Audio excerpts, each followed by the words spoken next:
Hey guys, it's John here from InfoHut again. Now today's test is an iPhone 7 waterproof test.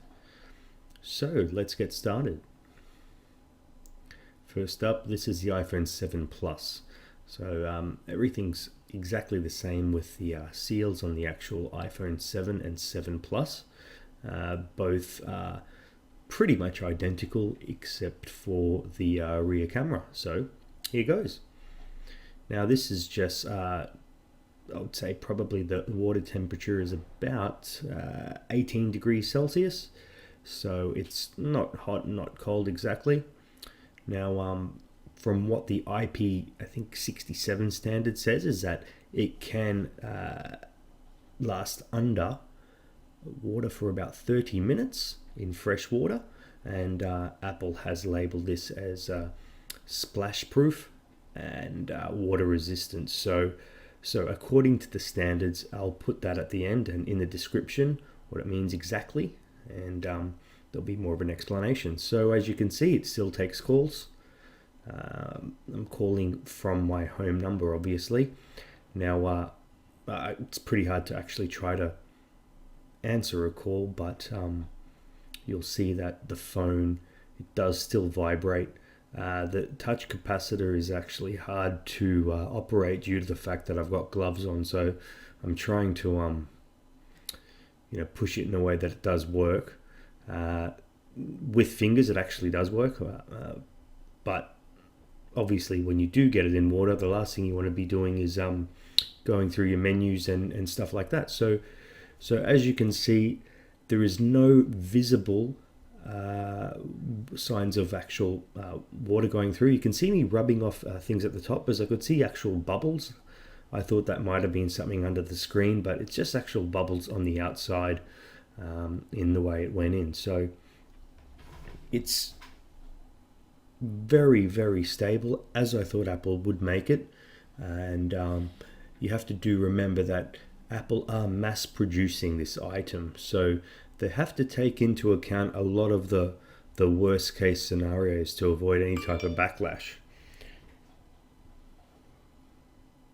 Now what I'm going to do is further on, as I did realize that most situations where people do get water damage is the occasion where they do drop it in a pool, and they quickly pull it out, or on most occasion it's stuff like drinks, wine, and soda and coffee that does get spilt on there. So what I've noticed is that from previous phones I have seen that do have damage from liquid, is that stuff like soda, it's very sugary, and it creates like a syrup on the inside. So what I'm going to do is get some Fanta and just pour a bit.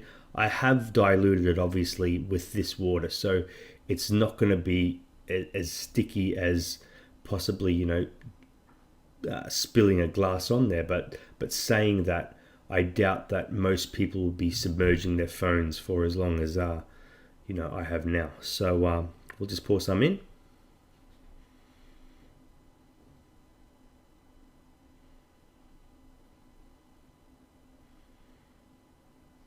Now, unfortunately, I need to change the settings on actually making the screen not dim, so it doesn't mean it's turned off.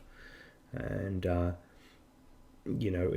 it's actually seeming fine. There's no leaks in the screen from what I can see, and everything seems pretty normal.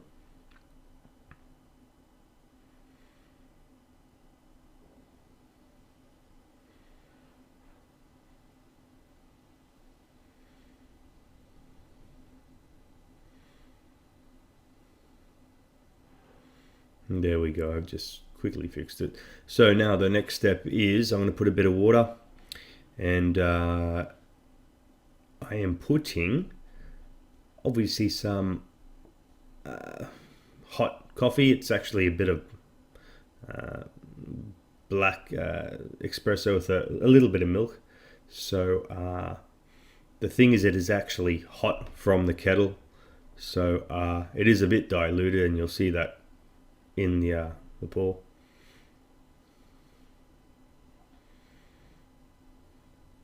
And as I'm pouring hot coffee on there, there's no distortion. Not even the touchscreen is going crazy. I mean, I thought the heat would make a bit of a difference. So as much as I'd like to try it, I don't think it's really necessary to try and boil a phone.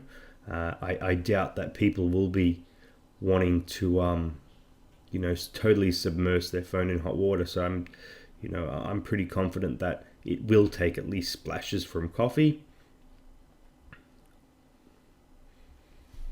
And now for the drying time. So I'm just doing a normal dry as I guess most of us do when we do get liquid on our phone. Please note, Apple do have specific instructions for the device if you do need, if you do actually get it wet. Now, in this video, I actually took the phone away and put it under running water, and it's just a bit mind-blowing when you actually get a brand new phone and put it under running water. But as you can see, everything looks fine. There's no colorings where you can see leaks going in. And as I open it, I did notice, and I'll show you there, you see there's all these seals around it, and the seals are tight. I mean, it's something that you have to slowly go around and then pull off without actually bending the LCD. And it almost feels like it's vacuum sealed closed, but it's more so just the stickiness of these water seals. They do look almost identical to the iPhone 6 and obviously, iPhone 6s. And obviously, with the 7, they've gone into more improvement with the bottom speaker area and the charging part with sealing it. Now, this is the amazing part. As you can see, there is no leak whatsoever.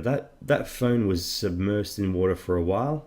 I mean, they do say it is water resistant, more so splash resistant, but once again, Apple have made an excellent product where they have, designed it perfectly. And I'm really impressed that I was expecting to see at least some little water leak, but that's amazing. So that's the end of this part. If you look on the next videos, I'm going to show you the teardown of the screens and the rest of the parts. So thanks again for watching. Please subscribe, and if you do have any questions, drop a comment below. Thanks.